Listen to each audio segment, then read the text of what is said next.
অনেক আগে এক ছোট গ্রামে এক কাঠুরে বাস করত। সে ছিল খুব দরিদ্র, কিন্তু তার ঈমান ছিল খুব মজবুত। প্রতিদিন সে বনের শুকনো কাঠ কেটে বাজারে বিক্রি করত এবং তা দিয়ে যা আয় হতো তা দিয়েই কোনোমতে তার পরিবারের খাবার জুটত। অভাবের দিন। একবার বর্ষাকালে টানা কয়েকদিন বৃষ্টি হওয়ায় কাঠুরে বনে যেতে পারল না। ঘরে জমানো খাবার সব শেষ হয়ে গেল। তার ছোট বাচ্চাটি খিদের জ্বালায় কাঁদছিল। নিরুপায় হয়ে কাঠুরে আল্লাহর কাছে সাহায্য চেয়ে বনের দিকে রওনা হলো। যদি কোনোমতে কিছু শুকনো কাঠ পাওয়া যায়। গুপ্তধনের পরীক্ষা। বনের গভীরে গিয়ে সে একটি পুরনো গাছের কোটরে কাপড়ে মোড়ানো একটি ছোট থলি পেল। থলিটি খুলে সে অবাক হয়ে গেল।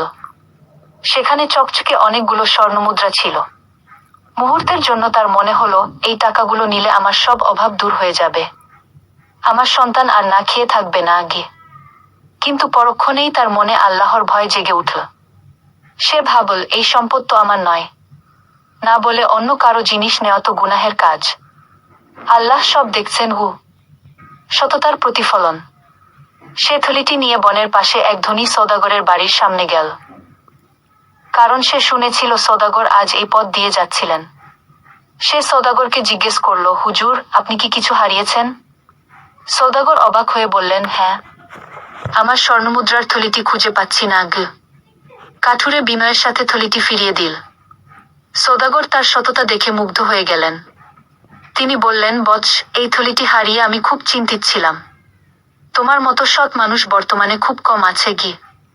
সওদাগর খুশি হয়ে কাঠুরেকে পুরস্কার হিসেবে কিছু স্বর্ণমুদ্রা দিতে চাইলেন। কিন্তু কাঠুরে বলল, হুজুর, আমি শুধু আল্লাহর সন্তুষ্টির জন্য এটি করেছি, পুরস্কারের জন্য নয় কি। আল্লাহর নেয়ামত। সওদাগর আরো মুগ্ধ হলেন এবং কাঠুরেকে তার ব্যবসার দেখাশোনার দায়িত্ব দিলেন। কাঠুরেকে আর অভাবের মুখে পড়তে হলো না।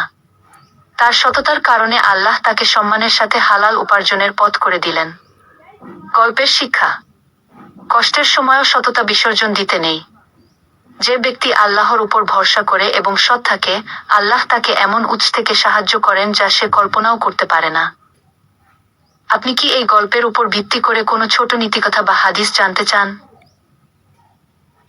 সাবস্ক্রাইব করুন সবাই। এটা ভালো লাগলে লাইক সাবস্ক্রাইব করবে। ইসলামের দ্বিতীয় খলিফা হযরত উমর ফারুক এর শাসনকাল। তিনি ছিলেন প্রজাবৎসল এক শাসক। রাতের আধারে ছদ্মবেশে মদিনার অলিগলি ঘুরে বেড়াতেন মানুষের অবস্থা জানার জন্য। মরুভূমির এক কুঁড়ে ঘর। এক রাতে উমর ও তার সঙ্গী আসলাম মদিনার উপকণ্ঠে হাঁটছিলেন। হঠাৎ দূরে মরুভূমির মাঝে আগুনের শিখা দেখতে পেলেন। তারা কৌতূহলী হয়ে এগিয়ে গিয়ে দেখলেন, এক বৃদ্ধা নারী আগুনের উপর একটি পাতিল চাপিয়ে বসে আছেন। আর তার পাশে 3টি ছোট শিশু করুণ স্বরে কাঁদছে। উমর সালাম দিয়ে বললেন, মা, এই শিশুরা কেন কাঁদছে? বৃদ্ধা উত্তর দিলেন, ওরা ক্ষুধার জ্বালায় কাঁদছে গু। উমর অবাক হয়ে জিজ্ঞেস করলেন, তাহলে পাতিলে কি রান্না হচ্ছে? ওদের খেতে দিচ্ছেন না কেন? বৃদ্ধা দীর্ঘশ্বাস ফেলে বললেন, বাবা, পাতিলে আসলে কোনো খাবার নেই।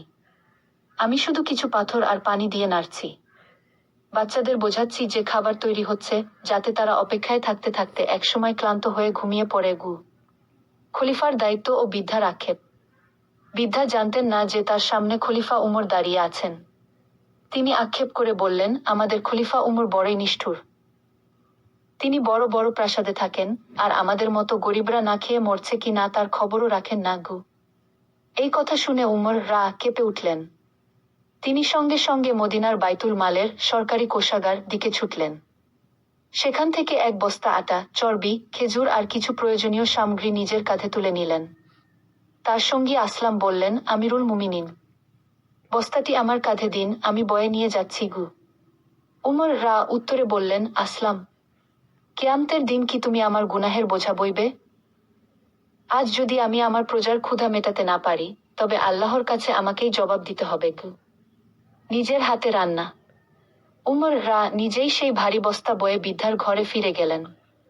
তিনি উনুনে ফু দিয়ে আগুন জ্বালালেন এবং নিজের হাতে আটা ও চর্বি দিয়ে খাবার তৈরি করলেন। নিজ হাতে বাচ্চাদের মুখে খাবার তুলে দিলেন।